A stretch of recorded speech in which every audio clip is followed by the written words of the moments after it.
Is Alex Pereira the next MMA GOAT, or is he heading up a cursed division? Before we get into that, if you're new here, make sure you subscribe as we have brand new videos every single week. It feels with the light heavyweight division, there is some voodoo on here. Mark, with how crazy this 205 division is it hard for you to invest in it? Since Jon Jones left the division in early 2020, it's just been an absolute mess, hasn't it? We've had great moments, you know. We've seen Polish Power come to rise. We've seen Glover Teixeira defy the odds and become the champion at 42, 43. That was a great moment. We've seen the rise of Yuri Prohaska and Jamal Hill as well. So there has been great moments, but there's been no static champion. There's been no one where you think, oh, this is the guy to beat. Because you compare to Jon Jones because he didn't lose the belt. You seem to always think it feels like Jon could just come swoop in on a vine, just take the belt and move on, and no one would bat an eyelid. Everyone just say, okay, yeah, he runs the division still. It feels like that, even though Jones is 36 and a heavyweight now. I agree. It does feel like he's looming over this division, isn't he, constantly? And, you know, it's a real shame because it feels like that light heavyweight division cannot move on. And since Jon Jones was champion, we've had one successful defense, and that was Jan against Izzy. So perhaps the curse affected Izzy instead, you know, him moving up. And then Jan fought Glover. And I don't know what happened there, but I genuinely think that's probably one of the worst performances we've ever seen from Jan. He had nothing on the feet and he had nothing on the ground. And he tapped so early, didn't he? It didn't even feel like the choke was in. I mean, I don't know what it's like. You know, I don't like if someone touches my neck or tickles me slightly. Never mind getting choked out by a big angry Brazilian guy. But, you know, how quick he tapped out, it seems so strange, right? It genuinely was, because I remember the build up to that fight. We were talking and we says, what are you going for? Old man strength or Polish power? And you're like, I don't know what's going to happen. Yeah. Got down to it, and it's like Jan Blachowicz didn't turn up. I think he even said after, I think I left the Polish power in the hotel room. You know, it's like he didn't want to engage, and you'd think that would be the other way around. Because I'm not disputing Glover's chin whatsoever, but we've seen he can be touched. Rumble Johnson, did you ever see that knockout? He finished him in, I think it was less than 15 seconds. Came out, bang, done. He's been done before as Glover, you know, and you think Jan definitely possesses the power. But I'm with you. That was a weird performance. That super strange to see. You think, what's wrong with him? If he came out after and he says, I'm actually chronically ill, you'd be like, okay, fair enough then. Understandable. It's the curse of 205, Mark. You cannot avoid it. And it like, obviously, I don't believe in curses, but it does feel like a cursed division. It feels like there's just something over it, something weird. And, you know, then you had Glover facing off against Yuri, and Glover dominated that fight. You know, he was literally beating him from pillar to post. And then when he had him on the ropes, about to get the finish, he jumped the gilly for some insane reason. I don't know what it is. I think there, Jon Jones with his voodoo doll twisting his arm around, went, no, you're not winning here. And then Yuri finished Glover via submission. Did you ever think that Yuri Prohaska would finish Glover Teixeira via submission, Mark? No, especially with the way that the fight went. That was one of the most back and forth fights that I can remember in the light heavyweight division for a long time. It was great, entertaining to watch. And like you said, the moment when Glover was close to getting a TKO and then he jumped for a guillotine, it's like Chael Sonnen in the last round with Anderson Silva. You think, why? It's one. If I was a time traveler, I would go back and I would make sure Chael Sonnen just scurries backwards and doesn't get into that triangle lock. And if I was a time traveler, I would make sure that Glover landed another right hand rather than jumping the gilly for Yuri Prohaska, and he would still be champion right now. Damn it! I think I'd get the lottery number. Old man strength will win. Yeah. If I was a time traveler, Mark, I think I'd get the lottery numbers. But, you know, if you want, you know, to get some fighters to win, fair enough. You could do both. But and then we had Yuri was supposed to defend against Glover in a rematch, and he tore his shoulder.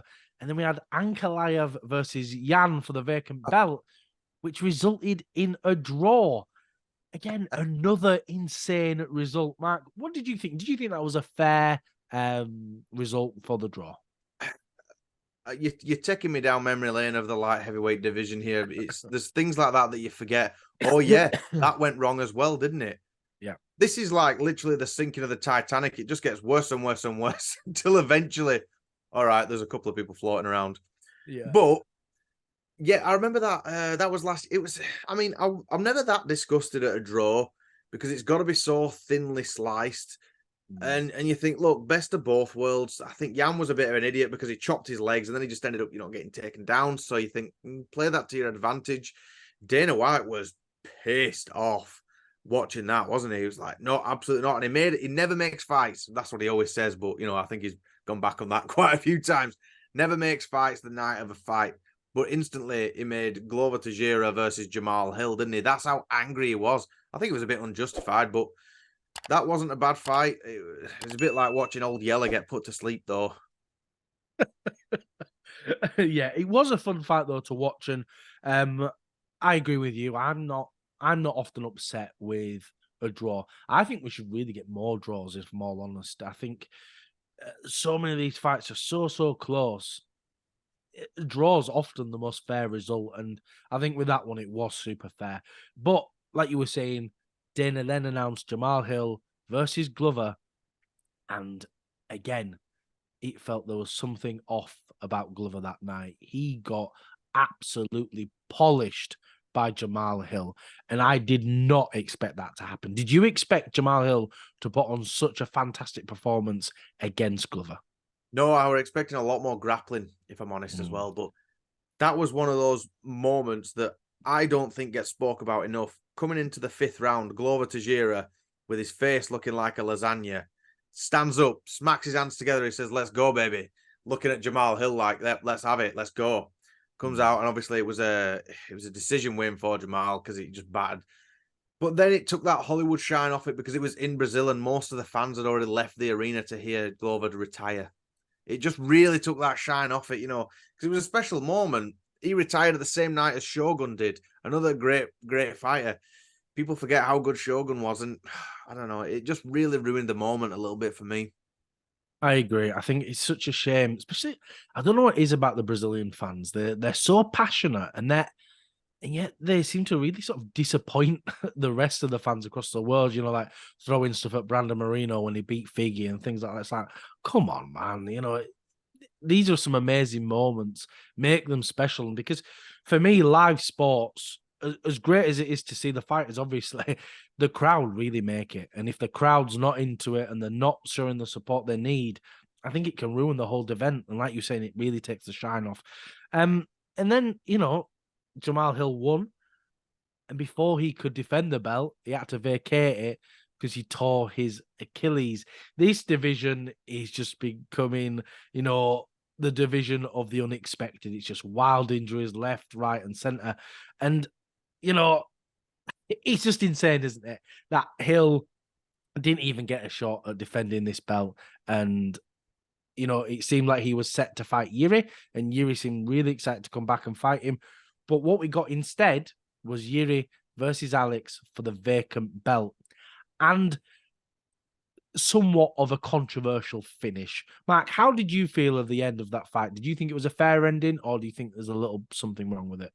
It's a strange one to talk about now because at the time I remember thinking, well, why did Mark Goddard stop it? But then when you watch the post-fight interview after, and Yuri just came around and said, "I was out," I go, "Okay, all that's put to rest then. It doesn't matter now," because if he said he was out, there's no argument for it. But at the time, I remember thinking it's early. But then again, I'd rather that than seeing a Bobby Green finish from the fight night, an actual murder. God, terrible. And the thing is, I know you're saying there's not an argument for it, but I think the problem with Yuri is he's a bit too humble for his own good, and he says things that isn't necessarily true. Like I've heard him say it a few times. He goes, "Yeah, I was out there. I was out there. I was out there." He said it on about 3 other fights, and I think he's misunderstanding because English isn't his first language. Out and dazed. I think, yeah, I've been dazed. I don't think he was out. He didn't look like he was out to me. It looked like a case of balance and you know, it felt like the way. I mean, if you've got Alex on top here and you're sort of going back, you know, it's so easy to fall backwards and not be knocked out. And he seemed to be moving. He seemed to be defending himself. But I also can't be angry at it. Like you were saying, with Bobby Green and that finish there, I just wanted it to end. And the referees there, their job is to protect the fighters. And so, That's the main thing everyone's got to remember yeah, is these referees, they've got to make split decision moments and decision just to jump in. They're like less than a second to decide. And if they see someone, if they're so much as like their eyes roll back, they want to prevent them from taking any more damage. yeah, The only thing that's annoying is when it's like, you know, it's the main event and you think, oh, there was a lot riding on that. yeah. A different style of one, which I won't touch on for long, is Masvidal versus Nate Diaz. That were coming into the third, fourth round, whichever, and the doctor stopped it. That was one of those. Go get a coffee. You know, he's not gone. He's not out. It's Yeah. just you know, it looks like a smiley face on his eyebrow. Let this continue. That was such a lackluster finish, but there's so much pressure on the referee, and hindsight is a wonderful thing. Afterwards, you can see that someone wasn't out or it wasn't justified to finish the fight. But at the time, like you say, primary function and order is to protect the fighters if they cannot protect themselves. Yeah, this is a matter of life and death. And yeah, fine, we might be upset that our favourite fighters had an early stoppage, but you know, that could literally save their lives. So for me, I don't get too upset over it. I'm like, yeah, at least he's not dead. That's how I think of it anyway. But sort of with the insanity of this division, I could see Alex Pereira getting clocked within his first fight, his first defense, should I say. Something wild could happen. We might not even get to see him defend his belt. He might break his ankle. He might tear his shoulder. You know, there might be a thunderstorm, strikes his car. God knows what's going to happen with this division. It's literally insane. But I do think that's all we've got time for. Thank you for tuning in. If you can like, comment, and subscribe, it really does help us out.